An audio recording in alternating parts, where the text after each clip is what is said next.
Sambil menunggu yang belum datang, ya kita awali dengan tadarus dulu sebelum materi yang pukul 8 nanti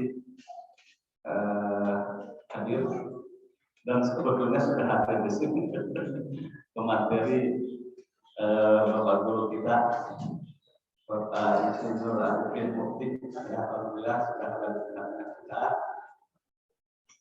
Sebelumnya kita tadarus dulu bab kaifiat sholat. Assalamualaikum warahmatullahi wabarakatuh. Innal hamdalillah nahmaduhu wa nasta'inuhu wa nastaghfiruh wa na'udzu billahi min shururi anfusina wa min sayyiati a'malina. May yahdihillahu fala mudilla lahu wa may yudlil fala hadiya lahu. Asyhadu an la ilaha illallah wa asyhadu anna Muhammadan abduhu wa rasuluhu alladzi la nabiyya ba'dahu. Ibu bapak yang saya hormati, materi kaifiat sholat yang pertama itu bab muhafadzah ala thaharah, halaman pertama, memelihara kebersihan. Dan sekarang mulai bab syarat sahnya sholat, babul wudu. Nah ini, jadi wudu itu syarat sahnya sholat. Tidak ada sholat kalau tidak punya wudu. Ya. Jadi jangan sholat kalau tidak punya wudu, karena tidak sah sholatnya kalau tidak punya wudu.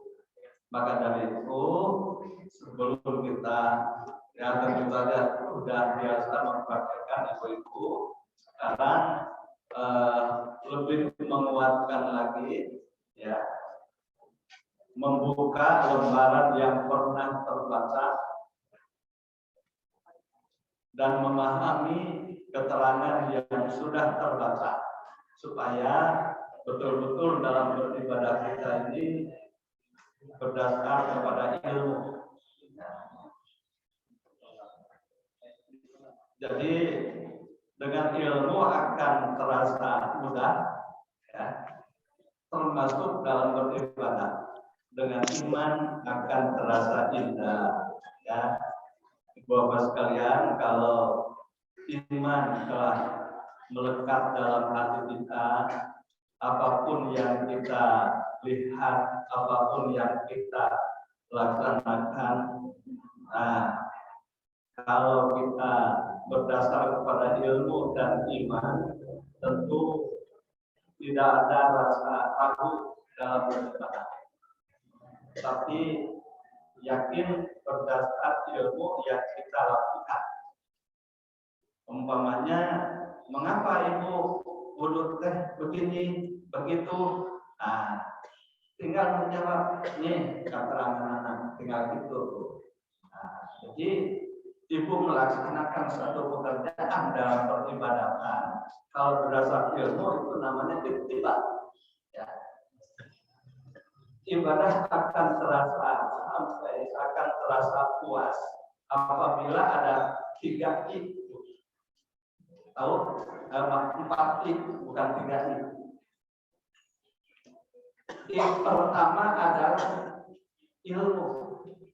Nah, yang kedua iman.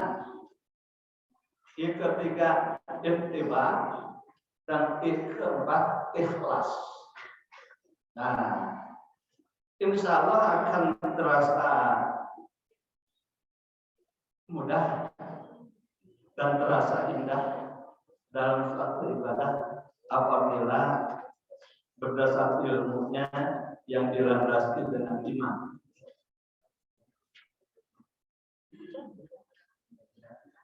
Saya akan menyampaikan dalil-dalil atau keterangan-keterangan tentang bagaimana kaifiat wudhu yang dicontohkan oleh Rasulullah Sallallahu Alaihi Wasallam dan yang pernah dipraktekkan oleh para sahabat-sahabatnya. Kita tinggal membaca dan kita memahami dan langsung mempraktekkan. Ya. Nah, kembali kepada in yang tadi, ya, ilmu itu betapa penting dan iman itu betapa hebatnya suatu ilmu apabila didasari dengan iman.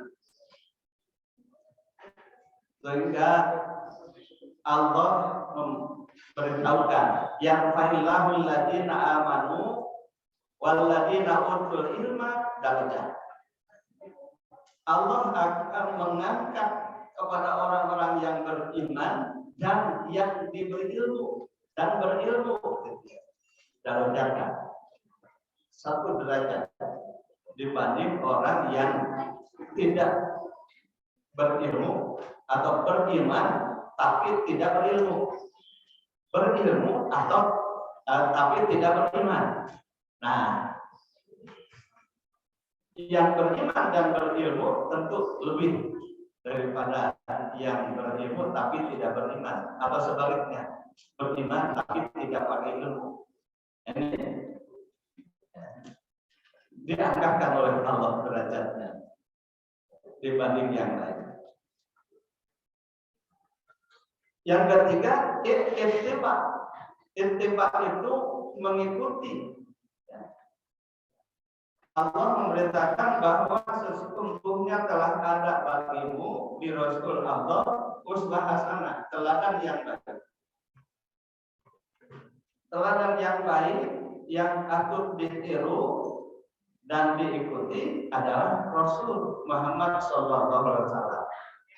Tidak usah ragu, tidak usah bimbang, ikuti apa yang namanya sunnah Rasul. Mengikuti sunnah Rasul disebut ittiba. Kalau mengikuti sesuatu tanpa dasar ilmu, itu taklid namanya. Nah, medamel satu pada pelan ibadah dapat gitu. Aku rinada cuma guru. Nah itu beda dengan ittiba. Itu taklid. Pokoknya mah guru cep guru kieu aku rinda. Nah, itu turut muding namanya. Ya, ulah turut kana muding. Beli ngepot. Terus ngepot nyeprot gitu. Bahaya. Itu ittiba itu mengikuti apa yang dicontohkan Rasul ittiba. Dan yang keempat adalah ikhlas. Nah, dalam melaksanakan suatu ilmu yang didasari dengan iman dan yang diikuti dari contoh Rasul, dasari itu semua lillah. Karena Allah. Ini thalabul ilmi ini wajib. Bahkan sesuatu yang wajib yang tidak ada sunnahnya, tidak ada yang sunnah, itu thalabul ilmi. Ya. Kalau sholat ada yang sunnah, ya, saum ada sunnah. Thalabul ilmi mah fardhu wajib, tidak ada sunnah. Kapan wajibnya atau dilakukannya thalabul ilmi? Minal mahdi ila lahdi, dari goyang sampai liang lahat. Dari mulai hidup sampai mati itu baru berhenti thalabul ilmi. Mengapa tidak ada batasnya? Dalam Islam itu manusia tidak ada yang lengkap. Tahu dalam satu hal belum tentu tahu bidang yang lainnya. Maka dari itu jangan dibatasi dalam mencari ilmu. Tetap saja. Nah ini bisa wae cenah ngaji babah dola juga babah ayeuna teu apa-apa. Jangan mau mengerti ngaji itu, ya, tapi mau pahala, ya. Mau ridho Allah. Ya. Kalau Allah ridho dapat pahala pasti. Nah, kalau mau tahu, ya, mau pandai dapat ilmu, pas sudah datang ke majelis taklim, saya diajar ilmu. Wah, nilai pahala saya ilmuna kosong. Tapi upami niatna ibadah, niatna hoyong kenging ridho Allah, dikawit ibadahna, dikawit dandosna orang suka, itu sudah dapat pahala. Teras ngalengkah di bumi ngangkatkeun sampean langkung ti payung sampean katuh bari ngaos bismillah tawakkaltu ala Allah la haula wala quwata illa billah berpahala. Langkahna ngahapus dosa. Langkah-langkah berikutnya ngangkat derajat di sisi Allah sudah berpahala. Dongkap ke majelis taklim malaikat ngurilingan.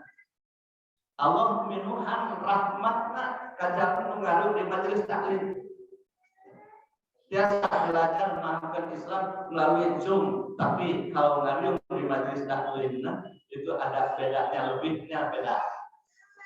Tuh, bisa bersilaturahmi dengan yang lain, bisa dikeput oleh malaikat rahmat. Allah pun memenuhi tempat ini dengan rahmatnya. Subhanallah. Itu kelebihannya kalau hadir di majelis taklim. Kalau di rumah dengarkan Zoom, umpamanya ya dapat pahala ilmunya saja. Tapi rahmat Allah tidak diberitakan kalau sendirian. Malaikat tidak diberitakan ngulingan kamu saulah di bumi itu sampai pementaman. Tidak. Tapi Allah memenuhi dengan rahmatnya dan malaikat mengelilingi orang yang ada di majelis taklim apabila hadir di majelis taklim. Itu yang jelas. Ya. Ini ikhlas. Ya, telah datang ke tempatnya, duduk dengan tenang, menyimak ilmu, ya dapat ilmu, ya dapat pahala. Kan SEWAI terkini ilmu pahala sudah. Ya. Jadi yang diwajibkannya itu adalah tolaknya, perginya, mencarinya, bisanya tidak wajib. Ya. Namun suka bodoh-bodoh, itu kelas belajar, bisa, pasti bisa gitu. Jadi gaduh pahala teh ikhtiarna mencari langkahna dangdosna itu berpahala kalau mau menuju talabul ilmi. Nah, kita lihat diktat yang ada di hadapan kita. Ya. Babul wudu, bab wudu. Jadi wudu itu syarat sahnya sholat. Berdasar ayat firman Allah, a'udzubillahi minasyaitonir rajim. Ya ayyuhalladzina amanu, wahai ingatlah orang-orang yang beriman. Idza kuntum ila sholati, apabila kamu mau berdiri untuk sholat, faghsilu wujuhakum, maka basuhlah wajah-wajahmu, wa aydiyakum, tangan-tanganmu, ilal marafiqi, sampai sikut. Wamsahu biru'usikum, dan usaplah kepala-kepalamu. Wa arjulakum, dan basuhlah kaki-kakimu, ilal ka'bain, sampai dua mata kaki. Al-ayat. Ayat ini yang mewajibkannya wudu untuk sholat. Jadi sholat wudu itu wajibnya untuk sholat. Boleh kita setiap mandi kita berwudu walaupun bukan untuk sholat. Itu lebih baik bepergian kemanapun ya, kita punya wudu enak keluasan. Datang waktu sholat tidak usah cari wudu apalagi di tempat wudunya penuh. Maka ke depan aja Bu, ke depan yang lebih dulu ke depan yang baru datang tidak susah masuk ke depan.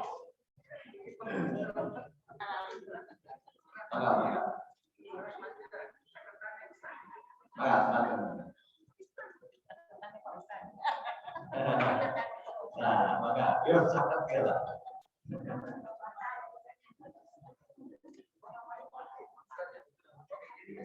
Maka boleh tadi geser, digotong. Ya.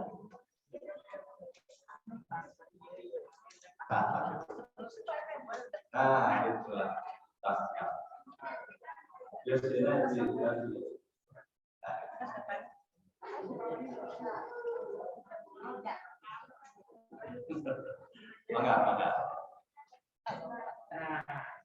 Maka lihat lagi diktatnya. Ada 4 dalam ayat ini dalam kaifiat wudu.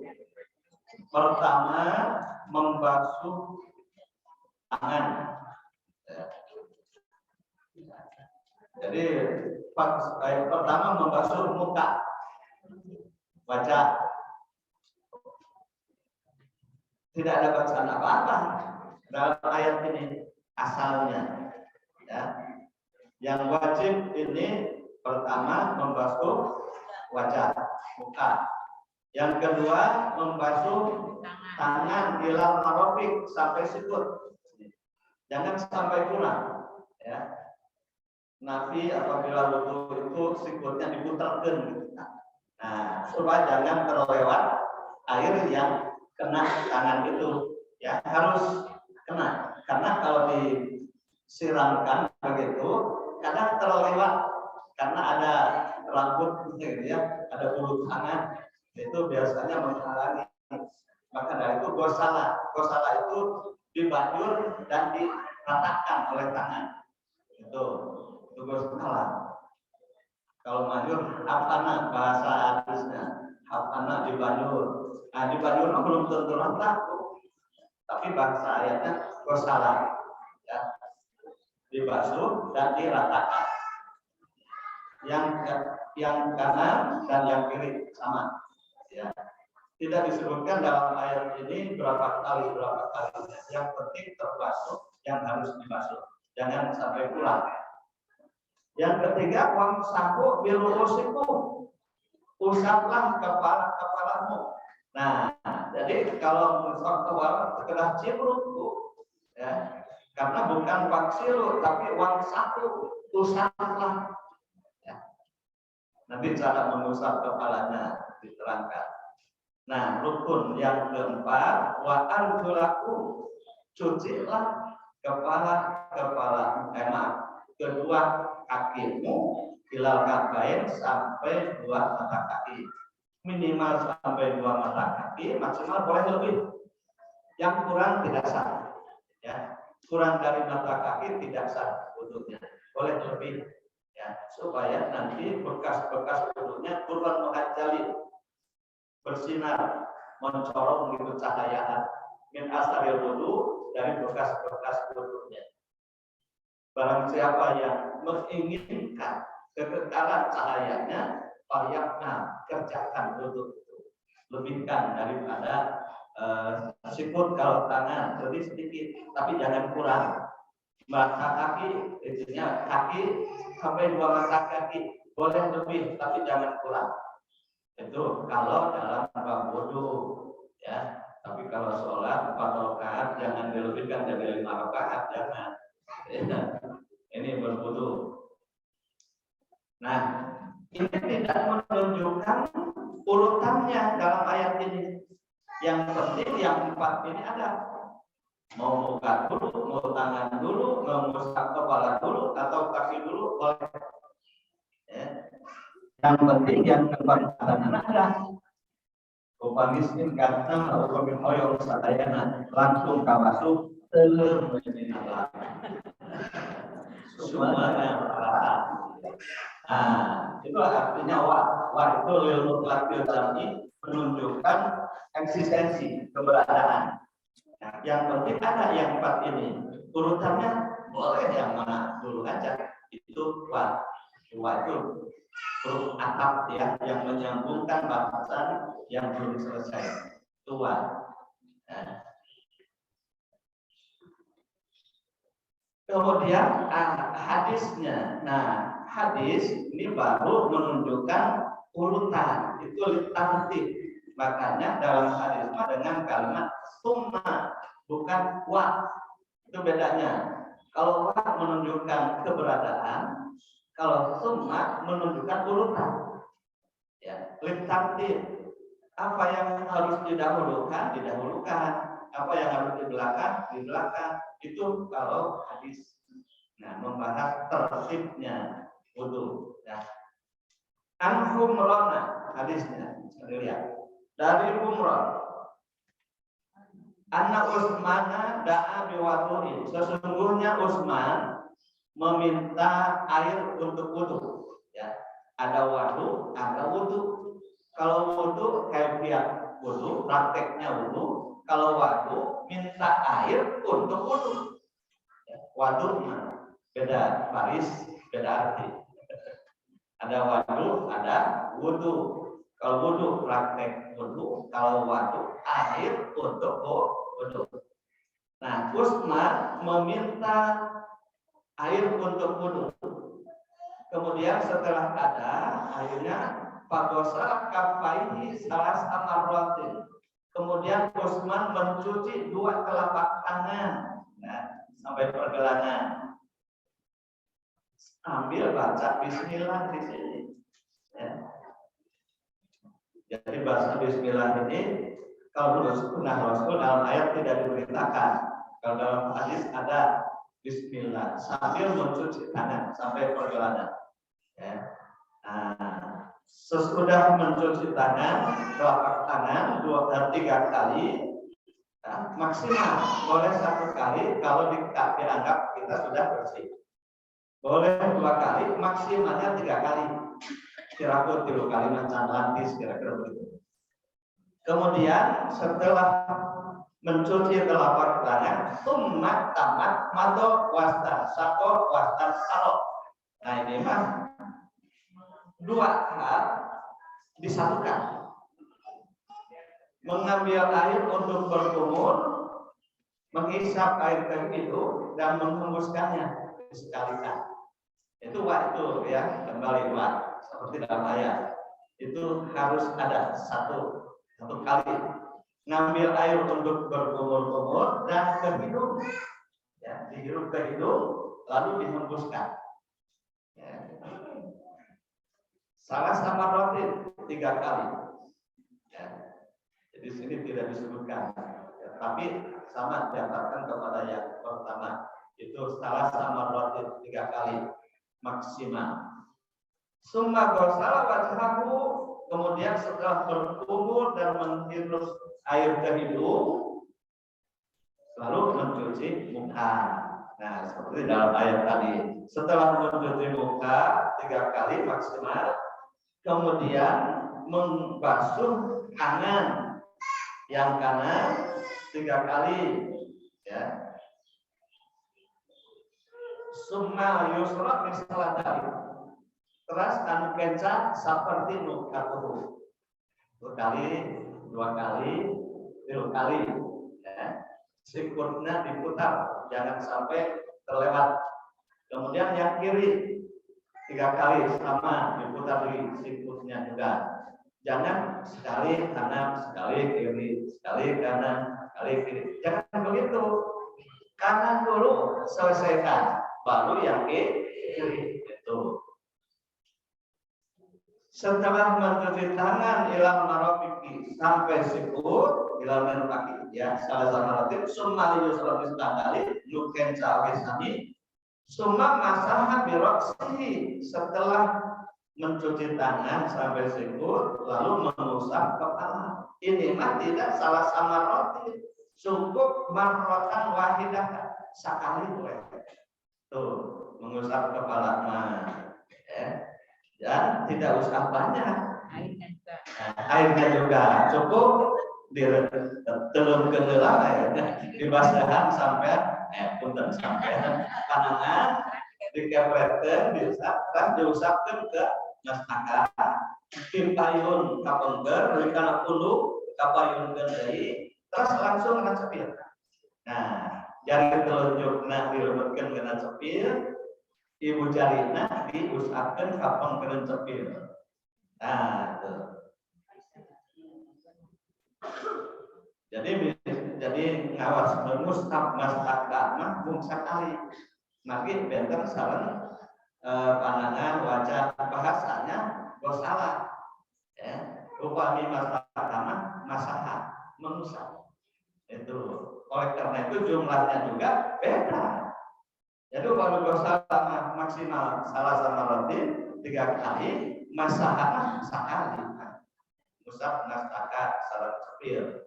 Tuh. Summa gosala rijlahul yumna ilal ka'bain salah sama roti. Satos musab nastaka terus ngawas sampean. Lalu mencuci kaki sampai 2 mata kaki, yang kanan 3 kali, summa yusra misal dari, kemudian yang kiri 3 kali juga seperti yang kanan. Summa qala. Kemudian Utsman berkata, Ra'aitu Rasulullah SAW, aku melihat Rasulullah SAW tawadhu'a berwudu, nahwa wudu'i hada, seperti wudu'ku ini. Jadi Utsman itu mempraktekkan wudu yang dicontohkan Rasul. Nah, Utsman memberitakan kepada kita yang diriwayatkan oleh Umron, dimuat dalam Sahih Bukhari dan Muslim. Nah, sampai pada kita meniru apa yang dipraktekkan oleh Utsman bin Affan yang meniru praktek wudu Rasulullah SAW. Hadis Sahih Bukhari Muslim. Kemudian ini cara mengusap kepala. Ini dari nomor ketiga. An Abdullah bin Amrin, dari Abdullah bin Amr, fi sifatil wudu'i, dalam cara-cara wudu Nabi. Qala, dia berkata, summa masaha bi ra'sihi, kemudian Nabi mengusap kepalanya, wa adkhala isba'aihi sabarataini, kemudian Nabi memasukkan 2 jari telunjuknya fi udunaihi, ke dalam 2 telinganya, masukkan ya jari telunjuk masing-masing, yang kanan yang kiri, ke 2 telinganya.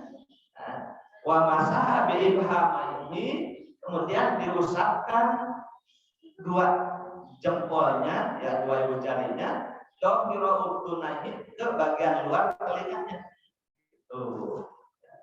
Ya.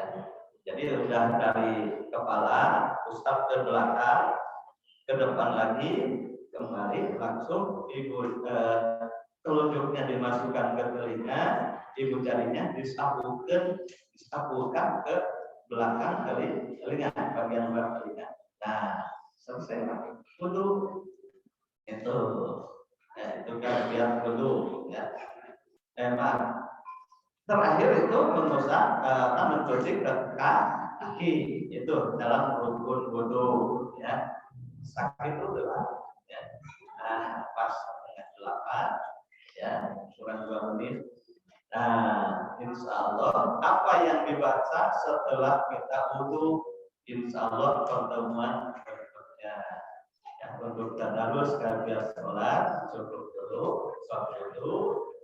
Selanjutnya kita menyimak apa yang akan disampaikan oleh Bapak Ibu Abi Mufti ya, pemateri yang berikutnya ya. Untuk itu saya persilakan kepada kawan Bapak Insinyur Abi Mufti untuk menyampaikan materinya. Dari saya kalau sekian. Assalamualaikum warahmatullahi wabarakatuh.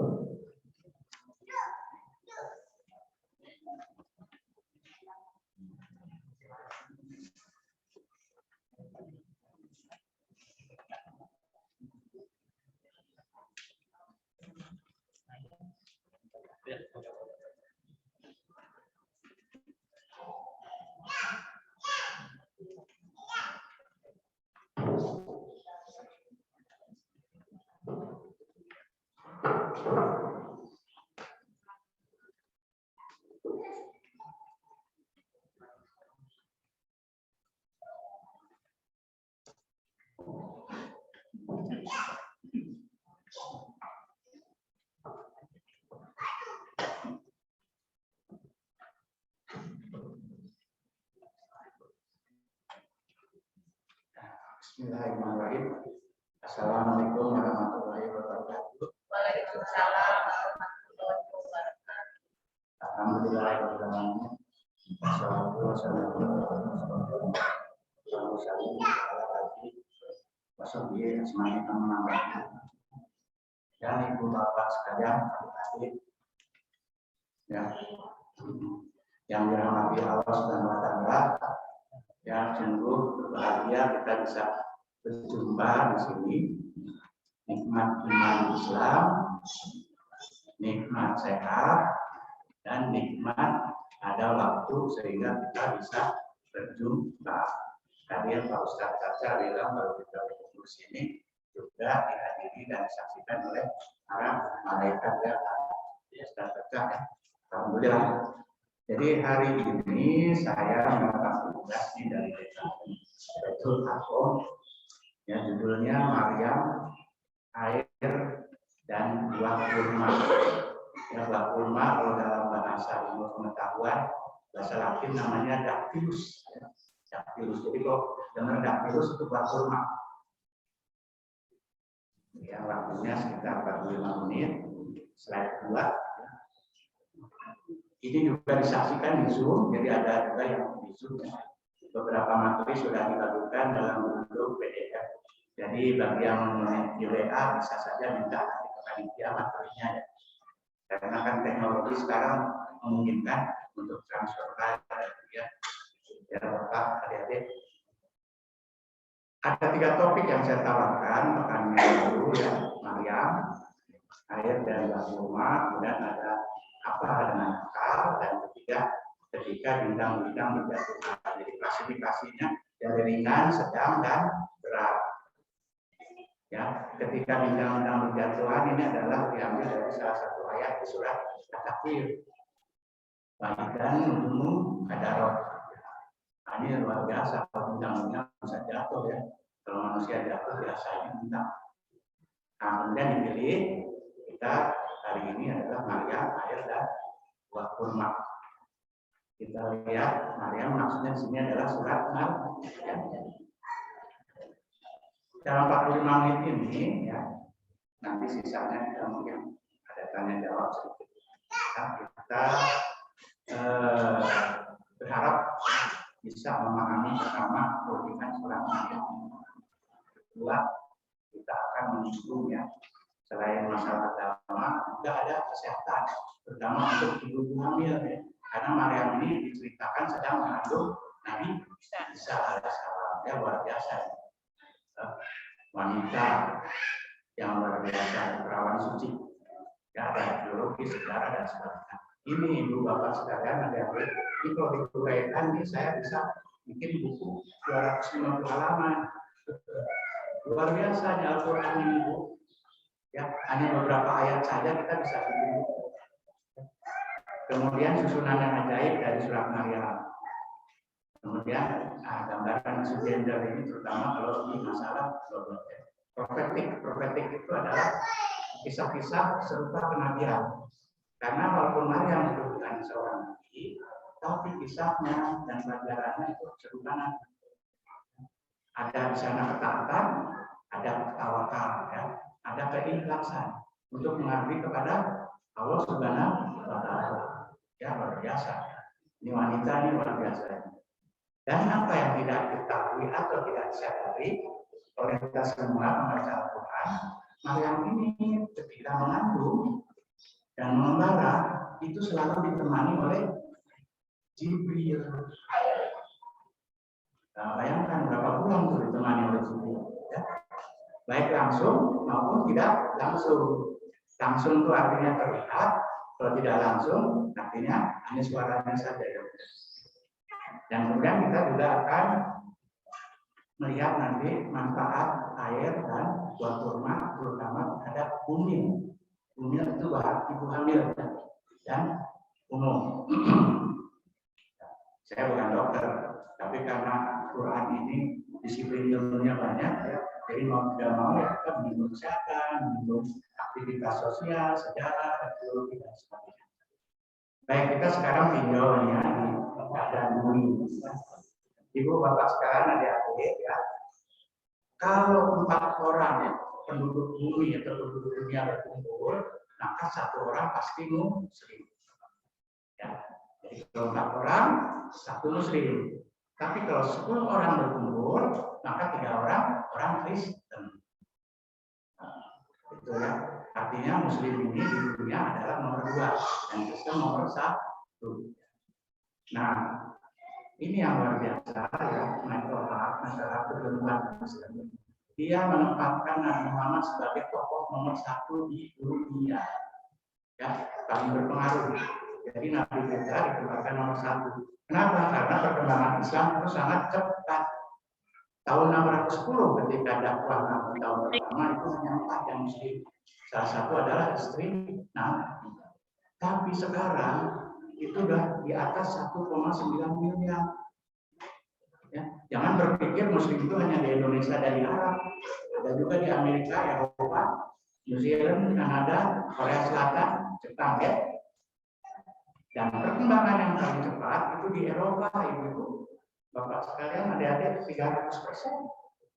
30 tahun Pak Ustaz, 300%. Ya, luar biasa itu terus merujuk pada research dari PIW ya. Dan luar biasanya di Barat, terutama di Eropa, terutama di Inggris, itu yang masuk Islam kebanyakan bule-bule wanita. Nah, bule, matanya biru, kulitnya putih, hidungnya mancung. Ya. Nah, salah satu kalau lihat gambarnya kelihatan nggak? Namanya Ivonne Ridley ya, jurnalis Inggris yang baru kembali dari Afghanistan. Ya, tahun kemarin ini heboh karena dia masuk Islam. Ya, hidungnya mancung. Yang di Zoom mungkin melihat kali ya. Baik, kita lanjutkan. Nah, secara umum sebetulnya ibu ya, tetangga kita orang Kristen kalau baca Al-Quran itu juga heran. Karena ternyata Maryam ini sangat dihormati di Islam. Bahkan judulnya dipakai namanya dipakai judul di Al-Quran. Ya, satu-satunya wanita yang dipakai judul di Al-Quran adalah Maryam, bukan istri Nabi, bukan ibu Nabi. Ya, luar biasa. Baik, nah ini saya cerita sedikit ya. Ini ilmuwan Kristen Inggris yang masuk di Islam. Hanya karena memahami dan studi atau belajar surat Maryam di Al-Quran. Hanya baca surat Maryam masuk Islam. Namanya Dr. J.J. Winter. Ya, seorang dosen Fakultas Teologi Universitas Cambridge Inggris. Dia, nah ini yang luar biasa. Dia melihat Maryam itu disebut banyak sekali di Al-Quran. 34 kali. Lebih banyak dari nama Adam dan nama Isa. Nama Adam, nama Isa itu 25 kali. Di dalam Al-Quran itu, Bapak, nama Muhammad kalau tidak salah 4, dan Ahmad 1. Ya. Yang luar biasa, ya ibu-ibu, bapak sekalian, adik-adik, itu sama dengan jumlah kata sujud di dalam Al-Quran. Jadi sujud sudah 34 kali. Ya. Nah sujud ini maknanya ada 2. Satu ketaatan atau taat, kedua adalah sujud dalam gerakan sholat. Dan yang luar biasa 34 sujud dalam Al-Quran itu sama dengan kita sholat 17 rakaat sholat wajib. Betul nggak? Betul. Maryam 34, sujud 34, sholat 17 rakaat. Inilah salah satu keunikan surat Maryam yang membuat yang namanya Dr. Timothy Winter ini masuk di Islam. Kemudian peran Maryam yang aktif, seseorang wanita tapi aktif. Ini soal 2000 tahun yang lalu, bukan sekarang. Kalau zaman sekarang wanita aktif biasa, tapi ini 2000 tahun yang lalu, ya. Dan bahkan profetik. Nah ini membuat minat pada kajian-kajian modern, ya. Nah keunikan surat Maryam ini banyak sekali. Kalau kita belakang habis mungkin dalam 1 pekan, ya Ustaz. Tapi saya ada sedikit saja. Ya pertama, ini turun sebelum hijrah Muslim pertama kali. Jadi Muslim di Mekah hijrah bukan ke Madinah yang pertama, tapi ke negeri Kristen Absi, ya, rajanya Negus. Salah satunya nama wanita dalam judul surat, dan dia memiliki 5 simbol abjad. Ya ayat pertama masih ingat? Ya, insol, ya ada banyak. Kalau yang 2 itu kan paling Yasin, Toha, Tosin, ya. Kalau yang 1 Sod, ya, Sod, ya, Alif, Amin, dan satu surat yang memiliki 5 simbol abjad. Ya, perawan suci, ya, tanpa disentuh pria, punya anak. Dan juga nanti kita melihat ada isyarat satu kelahiran Nabi Isa. Dan yang unik, ya, surat Maryam ini adalah di surat ke-19. Ya, supaya tahu saja. Basmalah 9 menurut ayat pertama itu juga 19 abjad. Luar biasa. Itu tahu ya Pak Ustaz. Kemudian wahyu pertama ayat pertama Iqra bismillahirrahmanirrahim juga 19 abjad, ya. Nah, ini nama Adam yang 19, nama Maryam yang 19, nama Isa yang 19 itu adanya di surat ke-19. Nah, dan yang luar biasa apa? Berita Maryam akan mengandung Isa alaihissalam adanya di surat 19 ayat 19. Ya, jadi gampang ngapalnya. Inilah salah satu contohnya. Baiknya sekarang kita cerita sedikit tentang sejarah bagaimana ketika Muslim hijrah ke Absi, ya. Ya, singkat kata, Muslim itu dikumpulkan di istana Balerum, ya, ditanya oleh Negus. Jadi yang hadir itu ada pejabat istana, ada pendeta Kristen, dan kemudian juga para pejabat dan juga ada tokoh-tokoh Quraisy. Salah satu pertanyaan strategis dari Raja Negus Kristen adalah apa yang kalian tahu tentang Maryam. Ya. Ini tahun 615. Ya, lama 615. Maka dijawab oleh Ja'far bin Abi Thalib, ya. Salah satu ya pemimpin yang hijrah. Diceritakanlah kisah Maryam berdasarkan surat Al-Baqarah. Ibu bapak sekalian akan terjadi. Kerajaan Inggris, raja Kristen yang hadir, ketika sampai di ayat 22 ayat 3, dia meneteskan air mata terharu, ya, mendengar ketabahan dan ujian yang sangat berat kepada seorang wanita yang bernama Maryam. Nah, itu bisa membayangkan kan, Maryam itu wanita suci, orang tuanya orang suci, tiba-tiba mengandung, ayahnya nggak ada. Apa yang terjadi? Macam-macam kan? Dan ini dikabarkan, ya, kerajaan Inggris ini akhirnya masuk Islam dan pendeta Kristen yang hadir luar biasa tahun 616. Ya, lebih lengkap kita bisa baca misalnya di tafsir Maulidi. Ya. Jadi orang pertama yang masuk Islam karena kisah Maryam dan surat Maryam adalah seorang wanita Kristen. Amin ya. Nah, ini barangkali kita nanti akan jelas. Nah, yang terkenal itu adalah ya, ayat 22 sampai 25. Ayat 22 itu Maryam mengandung, kemudian mengembara ke tempat yang jauh, ya, keluar dari kota kelahirannya, jauh dari kaumnya. Kenapa? Takut dibully. Iya, betul kan? Fungsi ya, mengembara jauh. Ya. Nah, kemudian ya di suatu tempat, ya, kemudian sektor ya, akal makhluk bila jizin nanti olah ya laitani mitupok ada waktu itu nasyam manusia. Maka rasa sakit Maryam akan melahirkan dia bersandar pada pohon kurma, ya, pangkal pohon kurma.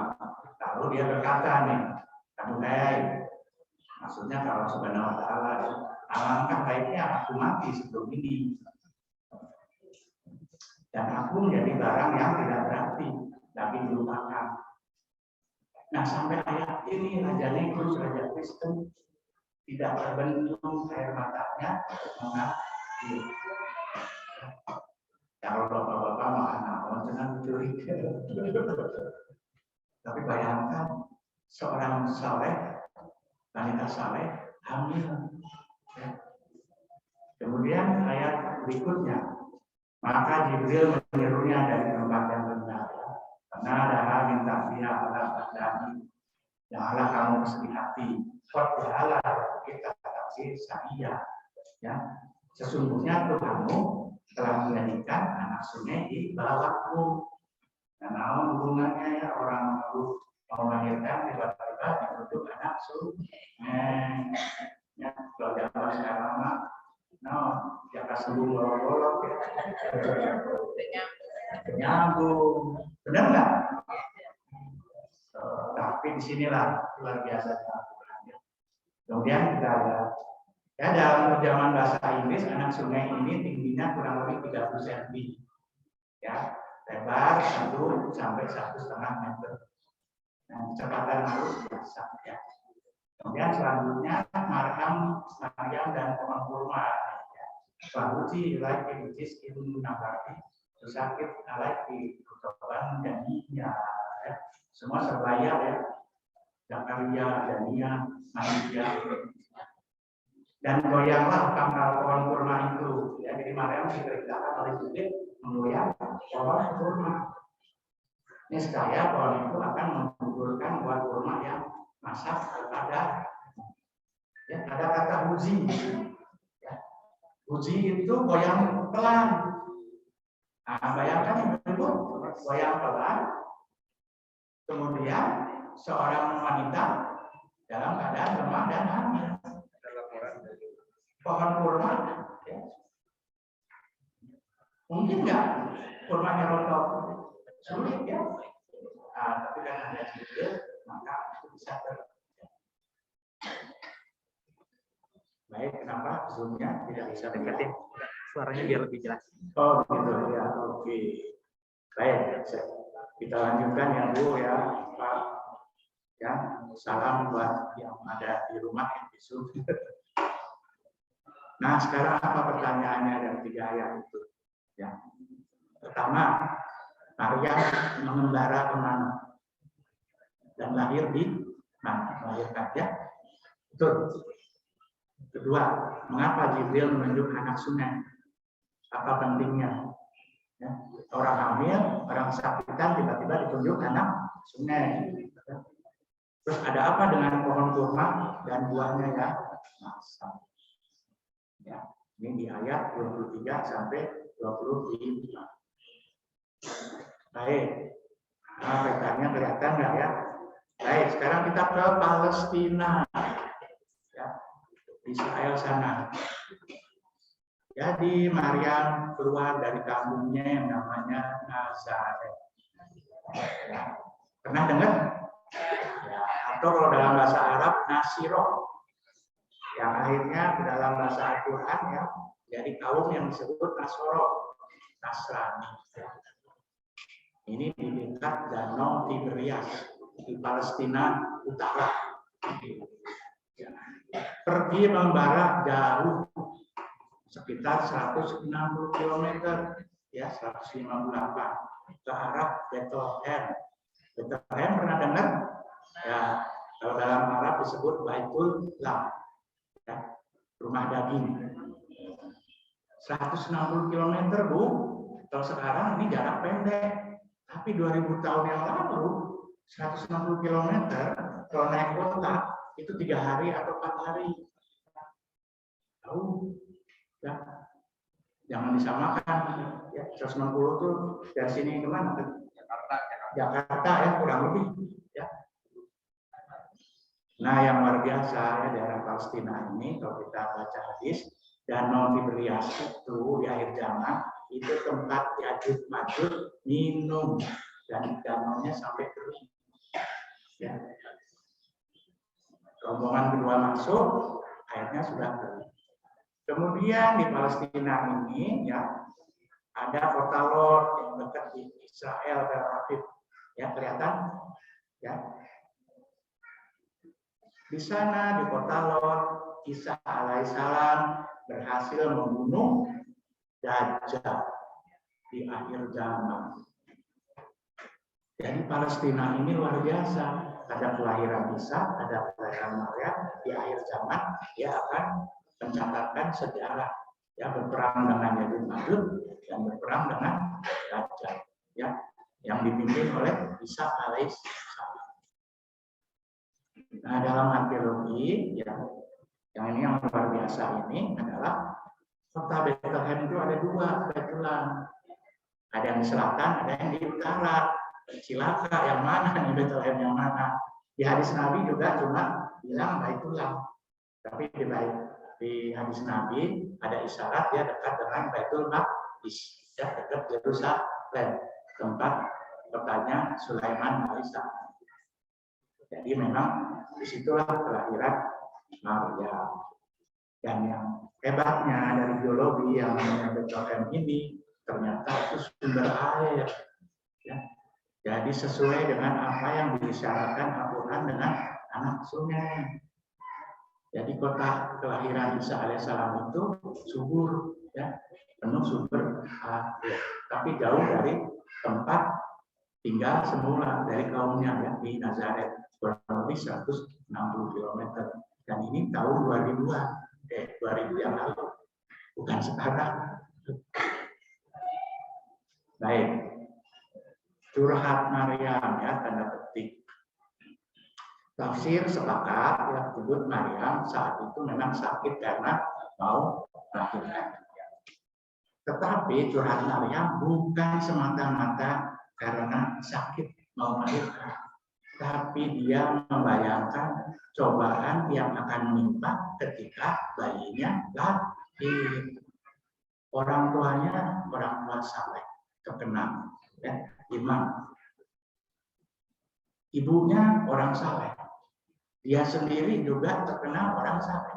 Tiba-tiba mengandung tanpa ada ayah. Bagaimana kata dunia? Ya kurang lebih begitu ya. Makanya dia curhat tuh. Alangkah baiknya kalau aku meninggal sebelum melahirkan. Nah Ibu, dalam medis ya Bapak sekalian, 30% statistik mengatakan wanita hamil di kehamilan pertama memang biasa sakit ya. Saya prihatin dari sana, cuma kata dokter itu ya. Tapi tidak semua, hanya 30% ya. Itu apa? Karena peregangan di rahim perut ya. Nah, itulah yang utama. Kemudian juga jaringan ikatnya kan makin regang kok ototnya. Ya kebayang. Jadi laki-laki bapak-bapak ya harus tahu ini otot ditarik-tarik nih ya ketika mengandung. Ya, itu 30% akan merasa sakit. Kemudian pohon kurma. Nah, ini apa? Manfaatnya pohon kurma dan buah kurma dicantumkan dalam kelahiran Isa alaihissalam dan kandungan Maria. Oke. Ya. 1. Kurma di daerah Palestina, Nazaret, Gaza yang menurut itu masak di musim panas. Kalau baju masak di sini, dan itu di Palestina mulai ini dari sini saja kita sudah mulai dari video audio bahwa Isa alaihissalam lahir di Indonesia bukan di musim dingin. Ya, jadi kalau kita mendengar Isa alaihissalam dirayakan bulan Desember, ada Jalo. Desember itu musim dingin. Ya, musim panas itu di sana ini sampai ke kemudian juga ada air ini pembagian ini nggak tahu akan saya sebelum tahu ini makanya diatur strategis soalnya ada yang berminat silahkan dilihat kalau cocok ambil gitu supaya ngatur orang ngatur Kacau suaranya. orang dieta Bukan, oh, ustadznya kemana? Ada yang namanya hidroterapi, terapi air. Terapi air buat bumil. Ya kalau ibu-ibu mungkin tidak, karena banyak yang suka saya lansia, tapi ibu muda. Bapak-bapak asal tahu aja ya. Dan ini yang luar biasa ya, itu yang disyaratkan oleh Al-Quran. Bagaimana manfaat air dan buah kurma. Dan kita harus ingat, ini adalah musim panas. Jadi air yang ada di air sungai tidak dingin, yang sangat mungkin hangat. Ya, sangat mungkin hangat. Baik, sekarang kita sedikit menyinggung kesehatan. Ya, hidroterapi. Ya. Wanita hamil yang akan menghadapi salinan biasanya di negara maju itu disarankan 15 menit mandi air hangat. Ya. Mandi air hangat sebelum bersalin. Kalau tidak mandi, kalau di rumahnya ada bathtub, ya bisa apa itu? Ya merendam 15 menit. Ya, ini sudah dipraktekkan oleh anak saya waktu di kelahiran kedua. Ya, anak saya wanita. Ya, kalau di rumah sakit ini biasa kompres ya dan sebagainya ya di punggung di belakang untuk mengurangi sakit. Ya. Nah ini air hangat juga kalau diminum ibu ya itu juga bisa mengurangi risiko sembelit. Ya betul. Ya apalagi kalau kita terapinya tiap hari dan ini sangat baik buat bumil ya di bulan ke-7, 8 dan 9. Aduh, nah, ini Pak Rahmat punten nih, saya bukan dokter tapi terpaksa ini. Tapi Al-Quran memang begitu ya. Ya Pak Caca. Ya. Air hangat ini luar biasa ya manfaatnya. Juga buat orang yang sedang hamil. Di sini disarankan misalnya oleh American Pregnancy Association ya, minum setidaknya 10 gelas air setiap hari bagi bumil ya. Dari bulan 7, 8, 9. itu untuk kebutuhan cairan dalam tubuh, bisa mengeluarkan toksin, mencegah munculnya stres ya di perut. Biasa kalau ibu setelah melahirkan ada ya sedikit cacatnya di perutnya ya lipatan. Nah itu karena kekurangan irigasi. Ya nggak tahu apa namanya kalau di dalam kayu bahasa Jepang ya. Nah ini air hangat terapi ini bisa mengurangi cacat tadi ya. Kemudian, nah ini ya, kalau di negara maju ada yang namanya water birth, lahir di kolam air hangat. Ya, di Indonesia tidak ada ya, terus. Tapi di Amerika misalnya di Chicago, California ini biasa. Jadi ibu yang sehat hamil di kolam air hangat. Apakah Maryam dia melahirkan di anak sungai? Kalau alam ya. Tapi kita isyarat itu ada ya, yang namanya water birth ya. Baik, sekarang dengan buah kurma ya. Buah kurma ini Ramadan ini sangat terkenal, tapi harganya naik tuh. Tahun kemarin 20.000 ya di Indomaret, sekarang 32.000 sedia. Naik. Apa? Membantu pemulihan lebih cepat. Bermanfaat bagi persalinan, terutama untuk pendarahan. Jadi buah kurma kalau dimakan di bulan begitu 89 itu akan mengurangi risiko pendarahan. Ya dicatat Bu buat menantunya atau anak-anaknya. Membantu menjaga keseimbangan darah. Ya, sehingga apa? Mengurangi risiko bahaya kram otot. Ya, dan juga mempercepat kelahiran waktu. Ini ada pengalaman bagus ya, ini anak saya kelahiran kedua ya di negara maju. Di kelahiran kedua, ya, dia direkomendasikan oleh dokter untuk makan 3 buah, 1 jeruk, kedua boleh semangka atau pir, yang ketiga adalah buah kurma. Tapi yang tidak boleh ditinggal menurut dokternya adalah buah kurma. Ya, tidak masalah katanya. Jadi ibu hamil yang 789 itu 3 butir atau 4 butir satu hari. Dan kemudian alhamdulillah sehat ya. Oleh negara direkomendasikan untuk lahir di rumah, tidak perlu ke rumah sakit. Rahmat, jadi kalau di negara maju lahir di rumah direkomendasikan buat wanita sehat dan tidak perlu dokter. Ya. Untuk kompensasi itu negara yang akan membayar biaya. Ya, anak saya setuju. Jadi cucu saya ada yang lahir di rumah dan alhamdulillah luar biasa hanya 45 menit. Ya, dari kontraksi terakhir yang datang perawat. Ya, 45 menit sehat alhamdulillah dan biaya semua ditanggung negara. Ya, enak. Apa salah satu karena buah kurma.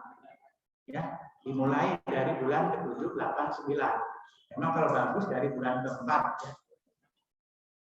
Nah, inilah contoh-contoh bagaimana ya buah kurma yang berhubungan dengan Maryam. Ya, kalau buat kita semua kurma itu kebutuhan gizi dan kalori ya. Jadi makanya kalau bulan Ramadan kalau ada uang ya beli saja kurma ya. Sistem pencernaan ya, BAB lancar Bu. Sehari 2 kali. Nah, karena saya biasanya juga seperti 3 butir sehari kalau Ramadan. Ya, pagi dan malam itu pasti teratur.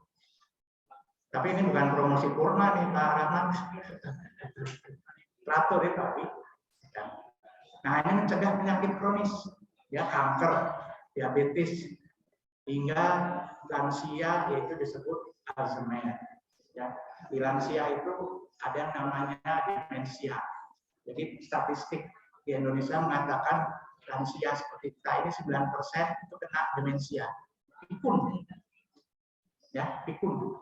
Jadi kurma ini buat lansia bagus. mengurangi pikun, risiko pikun, terutama Alzheimer. Ya. Dan kedua, ya itu buat tadi proses kehamilan, dan kemudian yang lain ya gula darah jadi bagus ya buat diabetes, mengganti elektrolit tubuh yang hilang, ya, melindungi tubuh dari peradangan, ya, peradangan, karena banyak di sini asupan antioksidan yang cukup, polifenol. Ibu bapak sekalian, adik-adik masih ingat kisah Yunus? Nabi Yunus alaihissalam ketika dimuntahkan oleh ikan besar ke pantai dalam keadaan luka-luka, ya. Dan dia sudah berhari-hari tidak makan dan tidak minum. Al-Quran apa? Allah Subhanahu wa Ta'ala menunjukkan untuk makan buah apa? Buah labu kuning. Karena salah satu manfaat labu kuning adalah mengurangi peradangan dan memulihkan luka-luka, sama dengan kurma. Tapi nomor satu kurma, setelah itu labu kuning. Kalau saya puasa di Jakarta itu biasanya labu kuning tiap hari ada itu. Ya, kalau nggak kolak, jus. Ya. Tapi kalau di Bandung kayaknya nggak begitu kurang terkenal Jakarta ya. Baik, sekarang Maryam dengan aquaper. Ya, aquaper itu adalah istilah biologi. Jadi suatu lokasi yang banyak sumber air. Karena batu-batuannya itu ya mudah meloloskan air. Dan yang luar biasa, Bethlehem atau Bethlehem ini adalah terkenal dengan sumber air. Jadi air itu dipasok ke Yerusalem. Dengan demikian, ibu bapak sekalian, kita yakin bahwa Isa alaihissalam memang hadir di Bethlehem. Ya. Dan kemudian kembali lagi ke Nazaret untuk berdakwah. Nah, inilah perjalanan Maryam. Baik, Maryam ada hubungannya dengan Imron. Ya, jadi slide 22 sekarang. Ya, keluarga Imron. Ya, dua-duanya ada di Al-Quran sebagai judul. Imron, ada yang tahu siapa? Bapaknya. Kalau ibunya siapa? Anak, ya betul, pintar. Cuma nggak ada hadiahnya. Jadi yang namanya Imron dan Hana itu adalah orang-orang suci di Nazaret. Mereka disebutnya Santo, ya pernah dengar Santo atau Santa ya? Ya Santa Ursula yang paling terkenal. Itu adalah Ursula yang suci. Jadi kalau dengar Santo itu adalah orang suci ya. Jadi Imron itu namanya kalau di dalam Kristen disebut Santo Blackwood. Nah, anak itu Santa ya, Santa Anne atau Saint Anne. Jadi kalau dengar Putri Anne ya, Inggris Putri Anne pernah dengar itu adalah anak. Kalau di Indonesia anak itu adalah anak. Kemudian ada Zakaria. Ya, Zakaria itu saudara sekandungnya Imron. Istrinya ada yang tahu namanya siapa? Elizabeth. Ya. Elizabeth kalau di Inggris itu terkenal sebagai Ratu Elizabeth. Kalau di Bandung apa? Cendol Elizabeth. Ya. Elizabeth. Ya, ini adalah saudara sepupunya dari Maryam. Kalau dalam bahasa Arab ini namanya Asya. Beberapa sumber menyebut Zainab, ya. Tapi saya tidak tahu apa betul. Tapi kalau Asya mungkin betul. Jadi Elizabeth ini juga wanita suci, ya. Nah, Maryam kemudian diasuh oleh Zakaria. Kenapa? Karena Imron meninggal. Nah, ada yang luar biasa ya. Di ayat 28. Ketika Maryam disebut saudara perempuan dari Harun. Ya, Uta Harun. Ayat 28. Saudara perempuan Harun. Mengapa? Ya, orang tua kamu suci, ya. Bapak ibumu bukan orang jahat, ibumu bukan berzina, ya waktu ini kembali ya ke Nazaret, tapi kok kamu mengandung? Ya, yang akhirnya dijawab oleh siapa nanti? Oleh Isa alaihissalam ya, dalam gendongan. Nanti yang menjawab adalah Isa. Nah, ini menjadi perdebatan. Kenapa Maryam disebut saudara kandung dari Harun, padahal Harun itu masanya Musa di era Fir'aun, Mesir kuno, jauh kan? 1500 tahun. Sehingga ada ilmuwan non-muslim yang menuding Al-Quran melakukan catatan yang tidak akurat.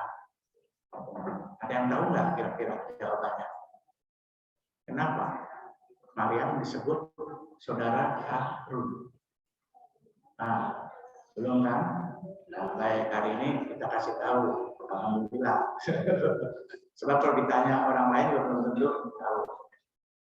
Dalam tradisi Yahudi atau Bani Israel itu biasa kalau saudara seiman, ya, saudara seiman itu ditunjukkan dengan nama nabi-nabi dari Bani Israel.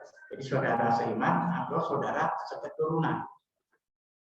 Contoh, ya di dalam Injil Kristen itu yang namanya Isa alaihissalam disebut anak Daud. Ya. Padahal Isa alaihissalam bukan anak Daud. Ya. Maksudnya adalah keturunan dari Nabi Daud. Suatu saat Isa alaihissalam juga disebut anak Ibrahim. Padahal Isa alaihissalam bukan anak Ibrahim, tapi dia keturunan Ibrahim. Kemudian di Injil lain yang di Kristen, catatan tradisi Yahudi, Elizabeth itu kan saudara sepupunya Maryam, itu disebut anak Daud, anak Harun. Jadi Elizabeth di dalam tradisi Yahudi disebut anak Harun. Nah, disitulah Al-Quran mengatakan karena Elizabeth adalah saudaranya Maryam dan Elizabeth disebut anak Harun, keturunan Harun, maka Maryam juga sebagai anak keturunan Harun. Jadi maknanya di sini adalah seiman dan satu keturunan dari Nabi Harun. Jadi Maryam, Isa alaihissalam itu keturunan Harun dan keturunan Nabi Daud dan Isa dan keturunan Sulaiman. Ya, dari Imron dan Maryam berhasil menciptakan keluarga yang terbaik pada zamannya ya, sampai sekarang, sehingga kita bisa paham ya mengapa misalnya ya Al-Quran menyebut keluarga ya keluarga Adam, keluarga Ibrahim, keluarga Nuh dan keluarga Imron. Ya. Itu ini adalah pelajaran atau materi terakhir di sesi ini. Lalu kesimpulannya apa ya? Ya kesimpulannya satu sebetulnya ya. Surat ayat ini sangat bermanfaat bagi kaum yang berpikir ya seperti kita yang mau berpikir. Ya. Bayangkan ibu bapak sekalian, hanya gara-gara surat Maryam saja Raja Negus, Raja Kristen masuk Islam. Tadi ada teologi Winter masuk Islam. Ya seharusnya kita yang sudah Islam harus lebih beriman. Ya banyak. Kemudian susunannya ajaib. Ya tadi. Kenapa? Nama Maryam yang 19, nama Isa, nama Adam yang 19 adanya di surat 19. Berita kelahiran Isa alaihissalam Maryam mengandung adanya di surat 19 ayat 19 ya. Dan itu kebetulan ya, luar biasa. Dan semalam kita juga 19 aja. Terus ada hidroterapi, ada manfaat buah kurma ya. Dan ada kelahiran Isa. Jadi Isa lahir di musim panas. Kalau merujuk Al-Quran ya. Di tempat yang sepi, tidak berpenghuni ya. dan mungkin siang. Ya. Dan di sini juga ada ya isyarat hidroterapi dan juga manfaat buat kurma. Nah, itulah pelajaran ya kali ini. Ini jam berapa ini? Jam 9:15 ya. Baik, nah, waktu sisa ini silakan kalau ada yang mau bertanya ya atau mau melengkapi, alhamdulillah. Kalau tidak nanti saya akan bertanya. Silakan kalau ada pertanyaan. Punten, kalau sudah.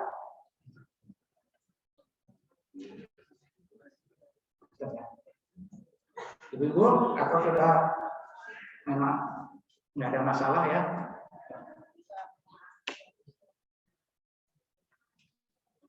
Nah, ini ada 78 ayat. Kalau saya anjurkan sih baca lagi ya. Karena juga ada doa biasanya orang tua yang mau menginginkan anak yang soleh itu ada doa di ayat 14 ya kalau tidak salah. Ketika Zakaria dan atau Imron berdoa untuk walinya. Baik, kalau tidak ada, saya akan bertanya. Ya. Tapi hadiahnya tidak mungkin beda. Ini namanya hadiahnya apa ya? USB.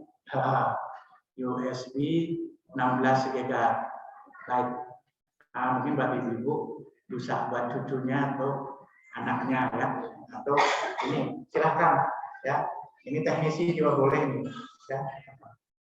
Bapak, Ibu juga silakan ya. Nggak masalah. Yang nggak boleh Pak Rahmat sama Pak Caca. 16 GB ya saya bawa. Ya mungkin nilainya sekitar 100 ribuan lah mungkin ya. Ini biasanya buat orang-orang yang membawa laptop ini berguna ya. Pertanyaannya juga silakan dijawab. Acung yang cepat duluan. Ya, minta izin ya panitia, boleh kan? Boleh, boleh ya. Oke.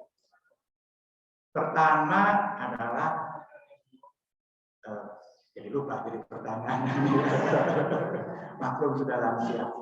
Pertama, berapa kata Maryam diulang di Al-Quran? Nomor 1. Ya. Yang kedua, hubungan Zakaria dengan Maryam. Iya. Baik, Ibu silakan. Yang itu saya lihat itu.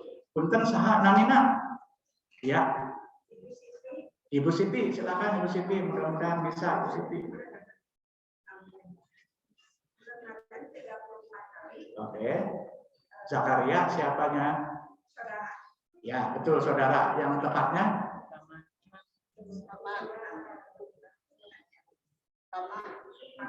Oke, ya sudah. Ini dia nomor 1 dia. Ya, duluan ya.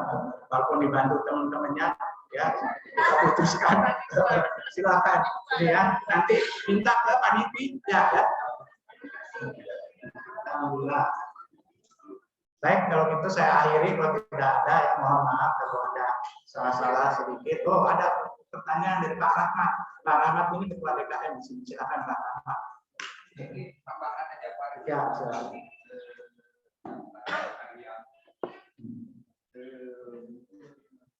Kemarin saat 20 Desember orang Islam itu diributin sama orang Islam itu soal Natalan. Oke. Natalan itu sebenarnya orang Nasrani salah itu. Ya.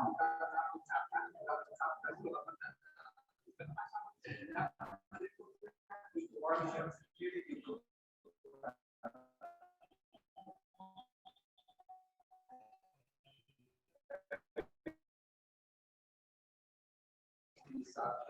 Ke 25 Desember tadi dijelaskan.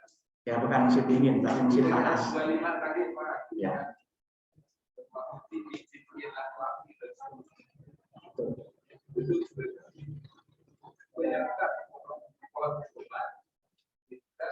Mantap. Betul. Buah kurma yang sudah matang masak.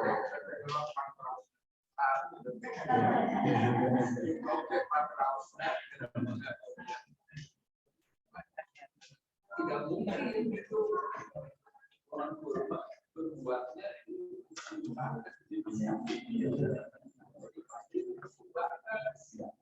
pasti lagi dengan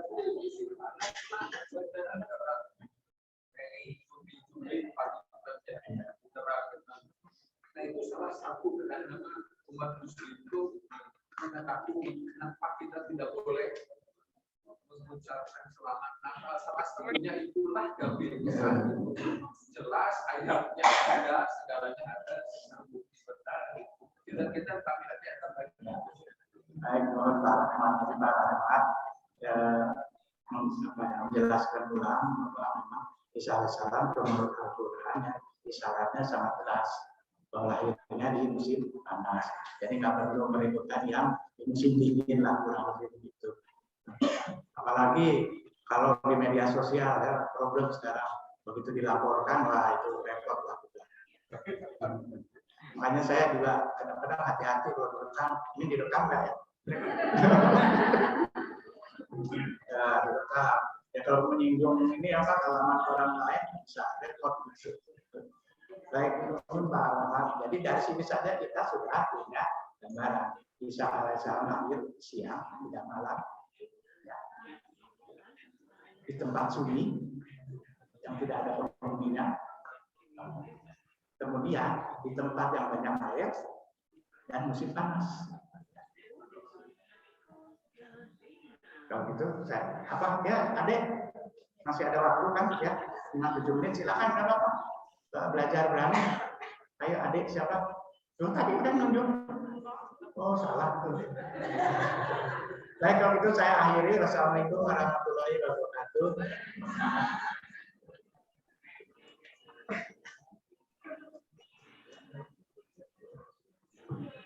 Hadiah diminta ke panitia.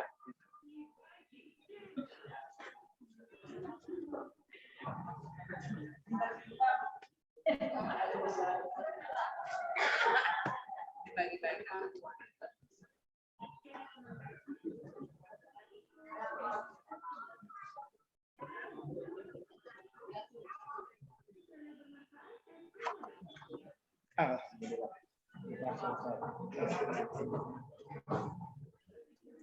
Terima kasih kepada kawan-kawan Ibu dari Musik yang telah ya. Tolong Ibu ingat nomor yang Ibu pegang ya. Nanti ada nanti ada nanti Ibu bisa menempatkan nomor dengan mohon maaf apabila kebagian ya. Mudah-mudahan nasib Ibu baik semua. Bapak-bapak juga dan kebagian semua ya. Barangkali tutup dulu sebelum ada presnya. Antara kita tutup dulu dengan kita lakukan majelis dan membaca. Alhamdulillah, subhanallah, wa bihamdihi, asyhadu an la ilaha illallah, wa astaghfiruka wa atubu ilaik.